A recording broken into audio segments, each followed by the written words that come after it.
Hello friends, welcome my channel. तो चलिए, आज मैं व्रत के लिए एक और स्पेशल मिठाई लेकर आ गई हूँ। ये आप व्रत में भी खाइए और बिना व्रत के भी इंजॉय करिए। ये बिल्कुल जैसे मिल्क केक या फिर कलाकंद टाइप की जो बर्फ़ी होती है उस तरह की बन के रेडी होगी और बहुत ही ज़्यादा अच्छा इसमें फ्लेवर आने वाला है। तो चलिए, इसको बिल्कुल व्रत में जो यूज़ कर सकते हैं उसी सामान से बनाएंगे। तो इसे बनाइए, इंजॉय करिए। तो इसकी रेसिपी आप मेरे साथ देख लीजिए और हो सके तो अगर आपको पसंद आए तो चैनल को सब्सक्राइब कर दें, वीडियो को लाइक एंड शेयर कर दें और मेरे चैनल पे एक बार तो ज़रूर विज़िट करें। बहुत सारी चीज़ें, रेसिपीज़ मैंने डाली हुई हैं, वहाँ से आप और भी काफ़ी तरह की मिठाइयाँ और व्रत का फूड देख सकते हैं। तो चलिए शुरू करते हैं, इसको कैसे बनाना है। तो डियर, सबसे पहले इसके लिए मैंने यहाँ पे 2 गिलास दूध लिया है। ठीक है, इसको एक उबाल मैंने लगा लिया था।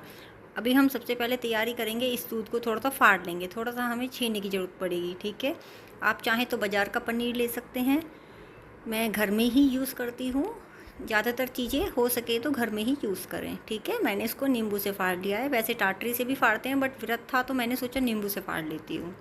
ठीक है, क्योंकि बाज़ार की टाटरी में हमें नहीं पता होता क्या है क्या नहीं। ठीक है, अभी जब तक देखिए बिल्कुल पानी ना हो जाए ना, बिल्कुल अच्छे से दूध मतलब फट गया है हमारा, बिल्कुल पानी आ गया है। ठीक है, तब तक इसको चलाते रहें डाल के। ठीक है, तो इसको हम एक छन्नी में निकाल लेंगे और ये हमारा छीना रेडी हो जाएगा। चलिए, अब दूसरी तैयारी में हम यहाँ पे एक गोला लिया है मैंने, थोड़ा सा ही कम था एक गोले में, छोटे वाला, पूरा एक भी ले सकते हैं। तो इसके लिए मैंने इनको छोटे छोटे लंबा लंबा पीसीज में मैं कट कर लूँगी। ठीक है, तो वो 2 गिलास दूध था जिसको मैंने फाड़ा था और एक मैंने छोटा गोला लिया है, अगर मेज़रमेंट की बात करें तो। ठीक है, आप इसे बनाइए, बहुत जल्दी बन जाती है। अगर आपके पास गोले का बुरादा है तो आप वो भी यूज़ कर लीजिए, मेरे पास अभी नहीं था तो इसलिए मैंने जो ये नारियल आता है ना, मतलब कच्चा गोला बोलते हैं, पका हुआ मुझे पता नहीं, ये जो गोला आता है मिठाइयों में डालते हैं, इस वाले को। ठीक है, आप देख सकते होंगे। तो इसको मैंने लंबा लंबा कट कर लिया है और अभी हम इसको मिक्सर के जार में डालेंगे और इसको फाइन पाउडर इसका बना लेंगे। ठीक है, तो ये देखिए, अभी इसमें क्या करेंगे, मिक्सर के जार में इसको लेके 2-3 मैं इलायची डाल दूँगी। ठीक है, फ्रेश इलायची इसी में पीस लेंगे, कुछ भी पता नहीं चलेगा। बाज़ार का पाउडर वैसे भी पता नहीं कैसा आता है, तो मैं तो फ्रेश ही यूज़ करती हूँ। ठीक है, तो अभी देखिए, इसको अच्छे से पाउडर बना लिया है मैंने एक गोले का। अब इसको साइड रखते हैं। चलिए, अब कढ़ाई चढ़ा देते हैं। अब कढ़ाई में यहाँ पे मैंने एक कटोरी, एक बाउल ले लीजिए आप कोई भी मेज़रमेंट के लिए। ठीक है, उससे मैंने इसमें ये शुगर पाउडर डाल दिया है, खांड। ठीक है, मैं खांड ज़्यादातर यूज़ करती हूँ घर में, आप चीनी ले लीजिएगा। ठीक है, इसका हमें कैरामल सॉस जो होता है ना एक, वो बनाना है, तो वो इससे भी बन जाएगा, उस चीनी से ज़्यादा बेटर बनता है। बट अभी मैं चीनी यूज़ नहीं करती हूँ, घर में बहुत कम होती है हमारे, तो इसलिए मैंने तो खांड से बनाया है। ठीक है, तो इसको हम ले लेंगे। अभी इसमें पानी घी कुछ नहीं डालना है, हम इसको मेल्ट करेंगे हल्का सा हाई फ्लेम पे। और जब ये लगे ना नीचे से हल्का सा मतलब मेल्ट होना शुरू हो गया है, तो हम गैस को मीडियम कर देंगे। ठीक है डियर, इसे ज़रूर बनाइए, बहुत ज़्यादा अच्छी बनती है, टेस्ट में बहुत पसंद आने वाली है। और मेरे चैनल पे आप और भी विज़िट कर सकते हैं। ठीक है, तो ये देखिए, अभी देखिए हल्का हल्का सा ये शुरू हो गई है, गीली गीली सी होनी शुरू हो गई ना नीचे से, हल्का हल्का सा ये देखिए जो गांठें बनने लगी हैं, तो मतलब ये पिघलनी शुरू हो गई है। फ्लेम हाई है तो इसको हल्का हल्का सा करेंगे, उसके बाद गैस को सिम कर देंगे, मतलब मीडियम कर देंगे। ठीक है, हाई फ्लेम पे नहीं पकाना है, फिर जल जाएगा। ठीक है, और इसको हल्का सा पतला करके मेल्ट कर लेंगे। ठीक है, तो ये देखिए, ये काफ़ी हद तक पक गई है। ठीक है, अभी यहाँ पे मैंने 1 चम्मच घी डाल दिया था। ठीक है, वो थोड़ा सा स्किप हो गया है। अभी जब ये अच्छे से मेल्ट हो जाए तो आप 1 चम्मच घी डाल दीजिएगा। चीनी से बनाएंगे तो घी की ज़रूरत नहीं पड़ेगी, मैंने खांड ली है इसलिए। मेज़रमेंट सेम ही रहेगा, चीनी लो, खांड लो 1 कटोरी। ठीक है, और गोला भी उतना ही, 1-1 कटोरी हमें लेना है, जो भी आप मेज़रमेंट करो। मैंने गोले को, मुझे पता है एक नारियल में 1 कटोरी जो मेरा बाउल है उतना ही निकलेगा, इसलिए। ठीक है, तो अभी देखिए, जब ये अच्छे से बन जाए ना, अच्छे से इसको मेल्ट कर लेना है पूरा बढ़िया सा, और कढ़ाई ये छोड़ने लगे। अभी मैं आपको दिखाती हूँ, कढ़ाई छोड़ने लगेगा तो ये देखिए, इसमें चाशनी टाइप की बननी शुरू हो गई है ना, आपको बबल्स दिख रहे होंगे, ये देखिए बिल्कुल छोड़ रहा है ना। तो बिल्कुल बहुत अच्छे से इसको मेल्ट कर लेना है, 5 से 10 मिनट के अंदर ये मेल्ट हो जाएगा। ये देखिए मेल्ट हो गया, उसके बाद ये खट्टा सा होना इस तरह से शुरू हो जाएगा। तो अभी यहाँ पे हम सेम कटोरी से दूध लेंगे। ठीक है, और इसको अच्छे से डाल देंगे। अभी इसको दोबारा से हम अच्छे से घोलेंगे, चलाएंगे और इसको, अभी इसका कलर ना डियर बिल्कुल कॉफ़ी आ जाएगा यहाँ पे, है ना।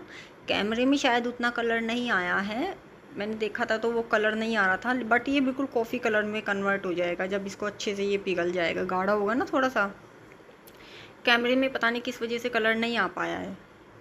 ठीक है, तो ये देखिए अच्छे से इसको पका लेंगे। दोबारा से इसको 10 से 15 मिनट हमें पकाना है, मतलब आप गाढ़े होने तक इसको पका लीजिए। कोई इसमें कोई स्पेशल चाशनी या स्पेशल टाइमिंग नहीं है कि इतना पकाना है। ठीक है, अभी देखिए इसको अच्छे से पकने देंगे। तो ये देखिए पक पक कर ये इस तरह का हो जाएगा, इस तरह की फॉर्म में फटे फटे से ये हो जाएगा। ये देखिए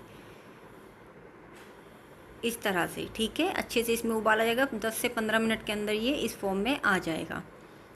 तो अभी इसको और थोड़ा सा पकाएंगे। अभी यहाँ पे 1-2 मिनट और पकाने के बाद एक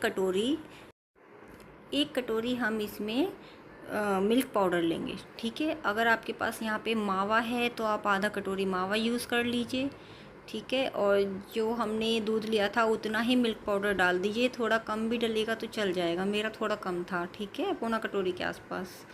तो आप चाहें तो अगर आपके पास मिल्क पाउडर नहीं है तो आप अवॉइड भी कर सकते हैं, दूध ज़्यादा डाल दीजिए और उसको फिर पका लीजिए ज़्यादा। ठीक है, मिल्क पाउडर से क्या है थोड़ा जल्दी बन जाती है, बस इतना डिफरेंस है, बाकी कोई डिफरेंस नहीं है।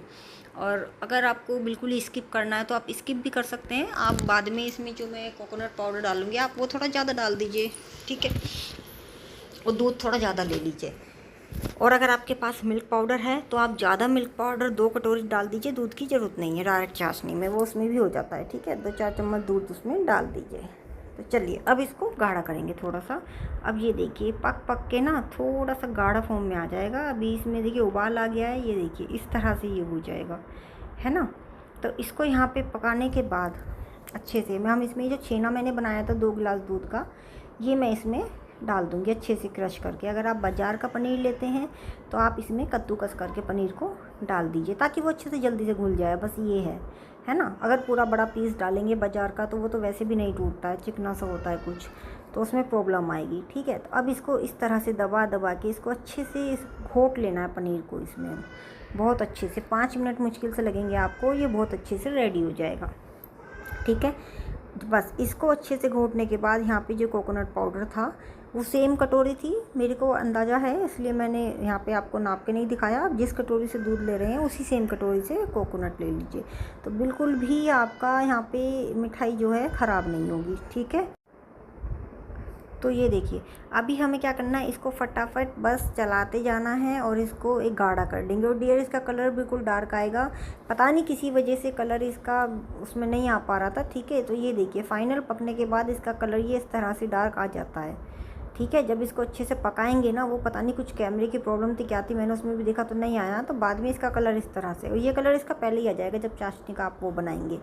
ठीक है, पता नहीं कुछ कैमरे में प्रॉब्लम हो रही थी, बाद में मैंने चेक किया तो फिर ये कलर उसका आया है। ठीक है, तो इस तरह से ये हो जाएगा। और ये देखिए ये एक डो फॉर्म में आ जाएगा इस तरह से पकाने के बाद। जब आप 10 से 15 मिनट इसको पकाएंगे तो ये, लेकिन पकाना मीडियम फ्लेम पे ही है। ठीक है, बस शुरू में हाई रखनी है, जब चाशनी हल्की सी मेल्ट हो जाए उसके बाद सारा काम मीडियम फ्लेम पर ही करना है। ठीक है, हाई फ्लेम पे नहीं करना है, जल जाएगा। तो ये देखिए इस तरह से। अब आप चाहें तो अगर चलाने में प्रॉब्लम आए यहाँ पे भी आधा चम्मच घी डाल दीजिए, बट मैंने शुरू में ही डाल दिया तो यहाँ पे डालने की ज़रूरत नहीं है। ठीक है, अगर आप शुरू में नहीं डालते हैं तो यहाँ पे डाल दीजिए। ये देखिए इस तरह से इसको थोड़ा सा गाढ़ा कर लेंगे। बस अभी ये काफ़ी हो गया है, नीचे नहीं लग रहा है, तो अब इसको बंद कर देंगे। और अब एक बर्तन में इस तरह से देखिए मैंने यहाँ घी लगा लिया है। अब इसके ऊपर मैं बटर पेपर लगाऊंगी और इस पर भी घी लगा लूँगी।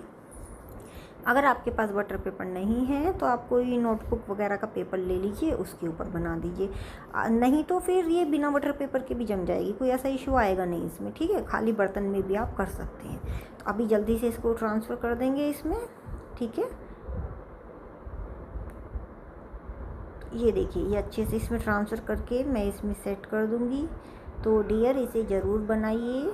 और मेरे चैनल पे व्रत की थाली भी डाली हुई है, वहाँ भी आप विज़िट कर सकते हैं। तो गार्निशिंग आप अपने अकॉर्डिंग कर सकते हैं, आप इसमें कुछ भी डाल दीजिए, पिस्ता डाल दीजिए, काजू बादाम, खाली तिल भी अच्छे लगते हैं। अभी फ़िलहाल मैंने बादाम से गार्निशिंग करी है और थोड़ा सा मैं इसमें तिल डालूँगी सफ़ेद वाले। ठीक है। आप अपने अकॉर्डिंग कर लीजिए, जो भी आपके पास सामान हो, नहीं भी है ना तो भी अच्छा लगेगा। इसको पीसीस कट करके एक एक बादाम भी बीच में से कट करके रख सकते हैं, वो भी काफ़ी अच्छा लगता है ना। तो ये देखिए थोड़ा सा मैं इस पर तिल भी डाल दूँगी सफ़ेद वाले, है ना। अच्छे से आप अपने अकॉर्डिंग जैसे आपको पसंद हो। तो डियर, आपको मेरी रेसिपीज़ कैसी लगती हैं प्लीज़ मुझे थोड़ा सा कमेंट में बताया करें, पता चलता है कौन कौन रेसिपी देख रहा है कहाँ कहाँ से। ठीक है, अभी मैं इसको आधा घंटा के लिए पंखे में रखूँगी, उसके बाद 15 से 20 मिनट फ्रिज में रखेंगे, फ्रीजर में नहीं फ्रिज में। ठीक है, उसके बाद ये देखिए कट कर लेंगे और बहुत ही जैसे डोडा होता है ना सॉफ्ट, ऐसा ये बन के तैयार हो जाती है मिठाई। ठीक है, और कुछ कुछ दानेदार मिठाई बनके तैयार होती है और बहुत ही डिलीशियस लगने वाली है। अभी मैं नवरात्रि चल रहे हैं, उसके बाद डोडा की रेसिपी भी लेके आऊँगी। ठीक है, तो वो भी आप ज़रूर देखें। और काफ़ी सारी मिठाइयाँ मैंने डाली हुई हैं, नारियल की और मूंगफली की, मखाने की, तो चैनल को विज़िट करें।